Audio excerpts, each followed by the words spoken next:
कैसा ये इश्क है द्वितीय भाग 5। क्या हुआ दीदी, चुप क्यों हो गई? बोलिए। पर उधर से रोने की सिसकियां थी जो अप्रत्याशित तौर पर अपने भाई की आवाज सुनकर बहन की आंखों में थे।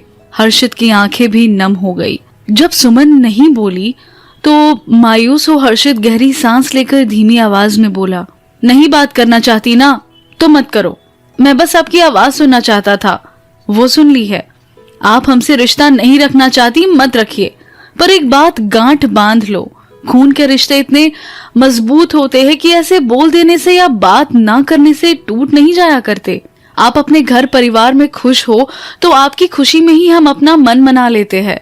विनेश दीदी की गलती की सजा जो सब हमें दे रहे हैं हमने झेली है और झेलते भी रहेंगे, पर मुझे उम्मीद है वो दिन जरूर आएगा जब सब पहले जैसा हो जाएगा। पर कुछ बातों का मतलब हमेशा रहेगा, जैसे कि आप इतना खुश थी मेरे एनडीए क्लियर होने पर, लेकिन उसके बाद भी जब मैं ट्रेनिंग पूरी करके अफसर बन गया आपने मुझे बधाई तक नहीं दी। इस कठिन जगह पर ड्यूटी है मेरी, अकेले मैं सबको याद करता हूँ और आपको सबसे ज्यादा याद करता हूँ, पर मेरी दीदी का दिल इतना कठोर हो चुका है कि मेरा हाल तक नहीं पूछ रही। हर्षित बोले जा रहा था पर सुमन चुपचाप सुन रही थी। जब उसने बात नहीं की तो आखिर हार कर वो बोला, ठीक है, नहीं बात करना चाहती तो लो सर से बात कर लो। कहता वो फोन तन्मय को पकड़ा देता है। क्या हुआ भाभी, बब्बू से बात क्यों नहीं की आपने? तन्मय ने पूछा। जब तक देवर जी लौट कर ना आ जाए और निम्मो की खुशियां वापस ना मिल जाए, मैं इनमें से किसी से भी बात नहीं करूंगी। यही मेरा पश्चाताप है। इसको कह दो आज के बाद फोन ना करे, मैं बात नहीं करूंगी। उसकी आवाज में थोड़ी सख्ती थी। मानता हूँ भाभी कि आपको दुख है, आपकी बहन ने जो भी गलती की, पर उसके लिए कोई आपको जिम्मेदार तो नहीं ठहरा रहा, और ना आपको इस सब से खुद को दोष देने और पश्चाताप की जरूरत है। जो होना था हो गया, बीती बातों को भूल जाओ। जो गया है वो वापस भी आएगा और निम्मो को उसकी खुशियां भी। और आप भी अब बब्बू से बात कर लो, उसका आपसे बात करने का बहुत मन है। उसकी इस सब में क्या गलती है? वैसे भी आपका भाई फौजी है, हर रोज ही जंग लड़नी पड़ती है, कभी दुश्मनों से और कभी यहाँ के मौसम से। घर वालों का प्यार उसे ताकत देगा इस सब से मुकाबला करने में। इतनी जिद अच्छी नहीं है। मैं भैया को इस बारे में कुछ नहीं बताऊंगा जब तक आप खुद ना बताना चाहो, पर प्लीज बात करो, रिक्वेस्ट है। तन्मय सुमन से रिक्वेस्ट करता है। दे दो फोन बब्बू को, वो बोली तो तन्मय के चेहरे पर मुस्कान आ गई। लो बात करो। तन्मय उसकी तरफ फोन बढ़ाता है तो प्रसन्नता उसके चेहरे से भी छलकने लगी। उधर तन्मय से बात करने के बाद गुड्डू कॉलेज जाने के लिए तैयार थी तो कमरे से बाहर आकर मम्मी को आवाज देने लगी। मम्मी, ओ मम्मी। मम्मी किचन में व्यस्त थी तो प्रत्युत्तर में कुछ नहीं बोली। मारी, मम्मी ने जवाब नहीं दिया तो थोड़ी ऊंची आवाज में बोली, हाँ आ गई, क्यों चिल्ला रही है? किचन के दरवाजे पर आकर उन्होंने पूछा। नाश्ता दो, मिनट भर रुक जा, तैयार है ला रही हूँ। इतना लेट क्यों करती हो? क्या करूं, थोड़ा सा भी ठंडा होता है तो तू नहीं खाती, इसलिए गरम गरम साथ ही साथ बनाना पड़ता है। अच्छा ठीक है, लाओ। वो पीछे मुड़ी, नाश्ते की प्लेट किचन से लेकर गुड्डू को पकड़ाई तो प्लेट पर नजर पड़ी तो गुड्डू गुस्सा हो गई। ये क्या है मम्मी, रोज रोज पराठे पराठे? आप तो कह रही थी चूरमा बनाओगी, कितने दिन से बनाया नहीं है। और ये क्या है, पराठे भी बिना मक्खन के, ऐसे कैसे खाऊंगी? गुड्डू नाक भौंस सिकोड़ते बोली। हे राम, के करूं इस छोरी का? के हो गया है गुड्डू तन्ने? क्या हो गया इब? कल तो तूने हमारे पास गुस्सा करा कि मक्खन क्यों दिया, और अब कह रही है कि क्यों ना दिया। रुक, थारे बापू न बुलाऊं अभी, उन्हें ही सिर पर बिठाई है तू। माँ तिलमिलाई। के बात हो गई मम्मी, क्यों नाराज हो रही है? क्यों पापा ना बुलाओ? हो ऐसा क्या गुनाह कर दिया मन ने? क्या गुनाह कर दिया? मैं बोलूं हूँ कि बावली हो गई है तू? कल तो तूने मक्खन वापस दिया कि अब नहीं खाऊंगी, आज कह रही से कि दिया क्यों नहीं? जो मन ने प्लेट में घर दिया होंदा तो तू वापस भिजवा दी। मैं कह रही हूँ गुड्डू कि बेटियों के इतने नखरे ठीक ना होवे। कल को तन्ने दूसरे घर भी जाना है, वहां कैसे रह पावेगी? थारे नखरे से मारे को लगा है तो वहां 2 दिन भी ना टिकेगी। माँ तिलमिलाते बोल रही थी। क्या यार मम्मी, आप भी कहाँ की बात कहाँ ले जाते हो। थोड़ा सा बटर क्या मांग लिया, उस पर इतना सुना दिया। रुक जा, ला रही हूँ। अब रहने दो, मुझे नहीं चाहिए। मेरा तो आपकी बातों से ही पेट भर गया है। आपको तो बस मुझे सुनाने की पड़ी रहती है। कल मन नहीं कर रहा था तो नहीं खाया, आज मन कर रहा है तो मांग लिया। हमें कौन सा कमी है। हर रोज मेरे ताऊ भिजवाते हैं गांव से, पर आपसे दिया भी नहीं जाता। गुड्डू प्लेट दूसरी ओर सरकाती गुस्से से दुनकती बोली, बात खाने की ना है, बात तेरे नखरों की है। बाप के घर पर है तो नखरे उठाने वाले उठा रहे हैं, दूसरों के घर में कोई ना उठाता, फिर वहां रोती रहेगी। माँ अंदर से मक्खन लाकर उसकी प्लेट में रखती है। दोनों माँ बेटी की हल्की फुल्की तकरार चल ही रही थी, तब तक निम्मो भी आ गई। उसने पूछा, क्या हुआ चच्ची, क्यों बहस हो रही है। तू ही पूछ ले, इसने कभी ये खाना है कभी वो नहीं खाना, कहती वो किचन में निम्मो के लिए नाश्ता लाने चले गई। क्या हुआ गुड्डू, थोड़ा सा बटर मांग लिया, उस पर इतना सुना दिया। के बात हो गई, खत्म हो गया के नहीं। फिर कल मैंने ये कहकर वापस दे दिया कि फैटी चीज नहीं खाऊंगी, पर कल महसूस हुआ कि आपके जैसे स्ट्रॉन्ग बनना है तो घी दूध खाना पड़ेगा। क्या पता रोनी फिर से टकरा जाए, शरीर में जान भी तो होनी चाहिए ना। हाँ वो तो है, पर उस वास्ते मैं हूं ना, तू क्यों चिंता करे है। आप तो हो भाभी, पर मुझे भी स्ट्रॉन्ग ही बनना है। क्या पता कब जरूरत पड़ जाए। रोनी से पंगा ले लिया है तो खुद को मजबूत बनाना पड़ेगा। गुड्डू गंभीर थी। वो तो ठीक है गुड्डू, पर मैं क्या बोल रही थी कि जेठ जी और चाचा जी से बात बता दे के कहीं वो ढेठ का पुलिस पे ना चला जाए, या फिर ते हमला करया तो हर बारी हम बच ही जावेंगे। जरूरी तो ना है कल थारे साथ कुछ भी हादसा हो सके था, हमें ज्यादा रिस्क नहीं उठानी चाहिए। बात तो आप सही कह रही हो भाभी, पर आज देख लेते हैं क्या होता है। कॉलेज चलते हैं, रणदीप भैया और पापा वैसे भी यहीं रुक रहे हैं। डुग्गू आ रहा है, उससे मिल लेंगे, और गांव से ताऊ ताई भी आ रहे हैं, तो सभी यहीं रुकने वाले हैं। अगर कुछ गड़बड़ लगी तो मैं भैया को फोन करके बुला लूंगी। ठीक से चल, अब तब लेट हो गई। जब तक वे उठी उसकी माँ अंदर से आ गई। ले और मक्खन खावेगी क्या, कल इस वास्ते डांट खाए कि नहीं खाना है, और आज इसके लिए कि खाना है। अभी खा लिया मैंने मम्मी बटर, आप नाश्ते में रोज दे दिया करो। हाँ दोपहर में चूरमा बनाकर रखना। चलो भाभी, कहती गुड्डू उठने लगी तो उसके पापा आ गए। क्या हो गया, क्यों शोर पा रखा है हम लोगों ने। इस छोरी के नखरे खत्म होने नहीं आ रहे। पापा देखो मम्मी को, जब देखो मुझे सुनाते रहती है, आप बोलो इनको। और हाँ अब हम निकल रहे हैं, लेट हो रहा है, बाय बाय, कहती वो दोनों बाहर निकल गए। कॉलेज पहुंची, पर आज रोनी कॉलेज नहीं आया। पूछा तो पता चला कि उसका एक्सीडेंट हुआ है। रोनी ने एक्सीडेंट का बहाना बनाया तो पुलिस के चक्कर से तो वो दोनों बच गई। थोड़ी चैन की सांस ली, पर जब रोनी वापस आएगा तब क्या होगा, इस पर वे चिंतित भी है कि रोनी कोई और पंगे ना करे। गुड्डू और निम्मो घर आई तो निम्मो के सास ससुर और निधि की सास मतलब तन्मय की मम्मी और राजवीर की मम्मी पापा तीनों आए हुए थे।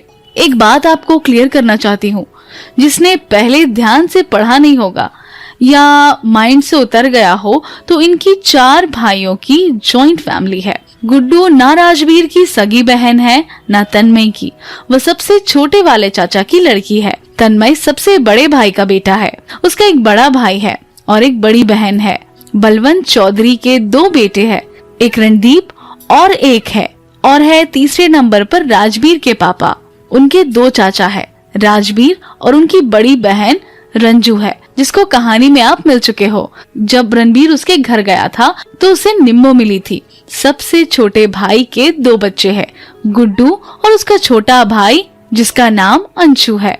अब तो किसी को डाउट नहीं होना चाहिए, गांव में लोग अधिकतर जॉइंट फैमिली में रहना पसंद करते हैं, और हरियाणा के गांव में खासकर जाट रोडों में ये बहुत स्ट्रिक्टली फॉलो किया जाता है, जहाँ पूरा कुनबा साथ रहता है। घर आकर गुड्डू और निमोन से मिले, खाना खाया और अब वे बेसब्री से निधि का इंतजार करने लगे कि वो कब आए। गुड्डू से तो बैठा भी नहीं जा रहा था, हॉल के चक्कर लगाए जा रही थी। जैसे ही बाहर गाड़ी रुकने की आवाज सुनी, शोर मचाना शुरू कर दिया। भाभी आ गई, भाभी आ गई। जैसे ही निधि डुग्गू को गोद में उठाए गेट पर आई, उसकी खुशी आंखों के चेहरे से झलकने लगी।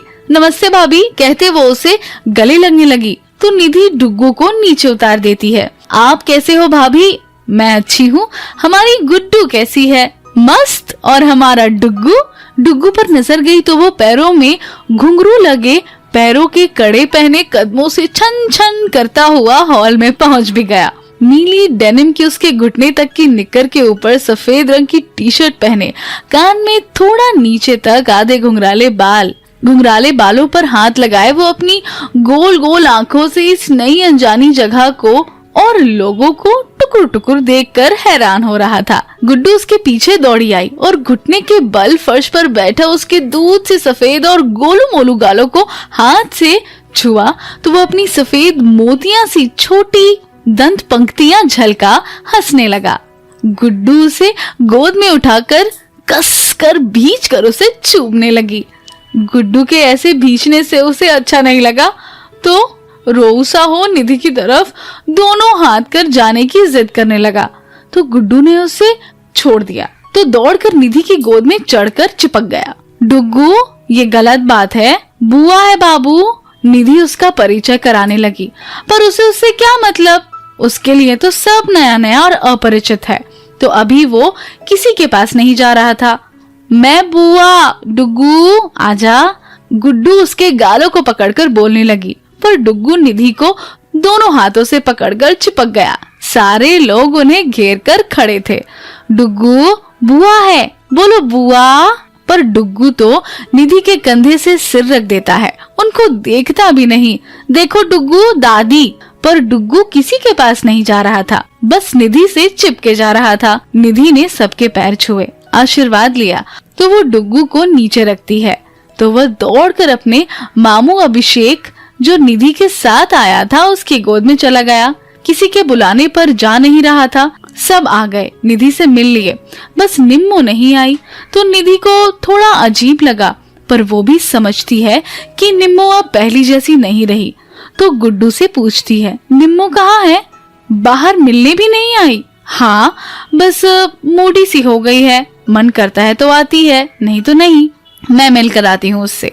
निधि कमरे की तरफ जाने लगी तो गुड्डू रोक देती है। आप कहाँ जा रही हो? थोड़ी देर बाद खुद ही आ जाएगी, उनको पता है आप आ रहे हो, कहकर वो निधि को बिठा देती है और डुग्गू जो अभिषेक की गोद में था उसके साथ खेलने लगती ताकि वो उनसे घुल मिल जा सके।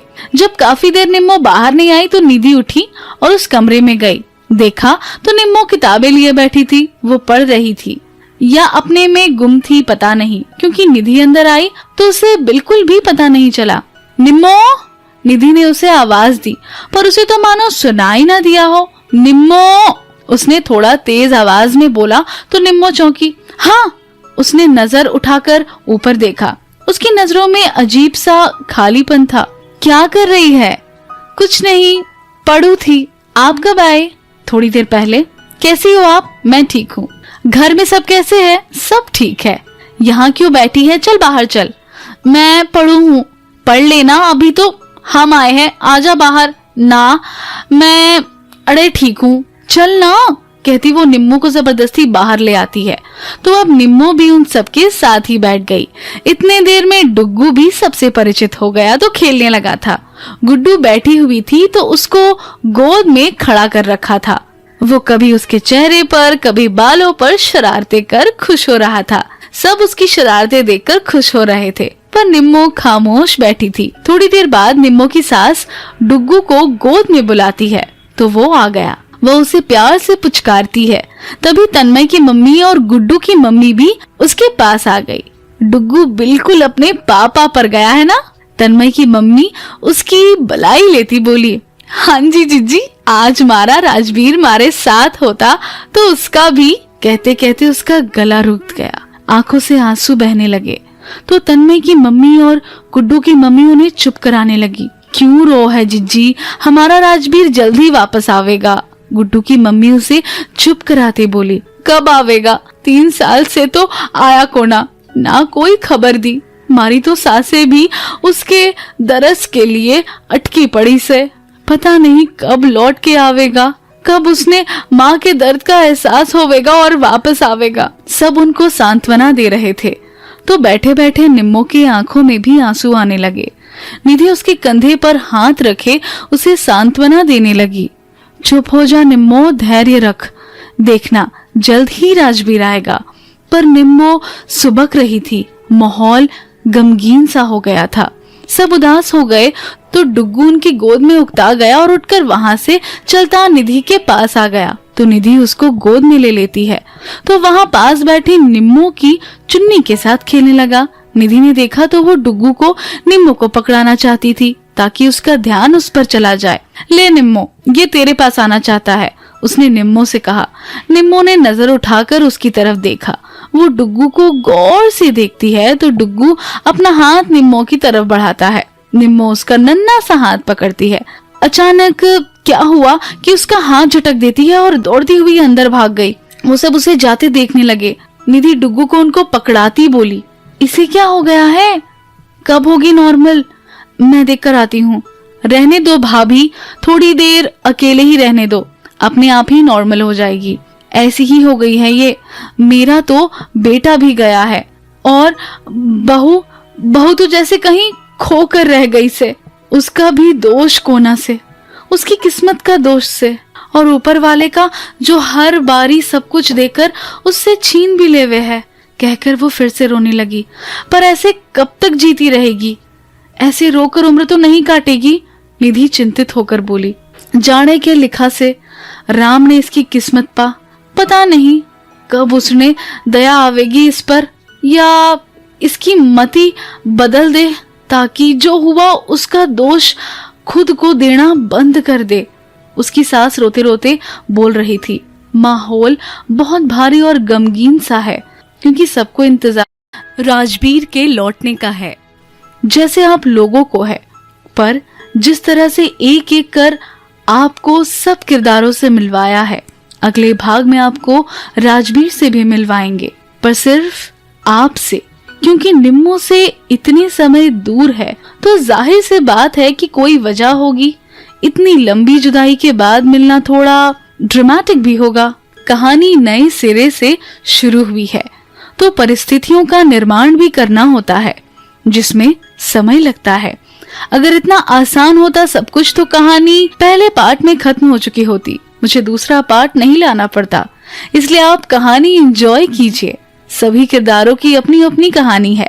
जब तन्मय वापस आ जाएगा तो आपको उनकी जिंदगी में क्या चल रहा है वो भी पता चलेगा। उनकी कहानी इस पार्ट में थोड़ा अलग प्रकार से चलेगी। तन्मय भी आपको अलग शेड में नजर आएगा। निम्मो और राजवीर की स्टोरी भी पहले से अलग होगी पर इंटरेस्टिंग होगी। और हाँ, गुड्डू की भी स्टोरी होगी। आमतौर पर मुझे कहानी पहले ही एक्सप्लेन करना अच्छा नहीं लगता, वजह कहानी में रहस्य बना रहना चाहिए। पर आप लोग इतना प्रेशर डाल रहे हैं तो कुछ चीजें क्लियर की है। डियर लिसनर, इस कहानी को आपका प्यार देने के लिए और आपका साथ देने के लिए बहुत बहुत धन्यवाद। अगर आप इसी तरह की और कहानियाँ सुनना चाहते हैं तो हमारे चैनल को सब्सक्राइब और लाइक कीजिए। धन्यवाद।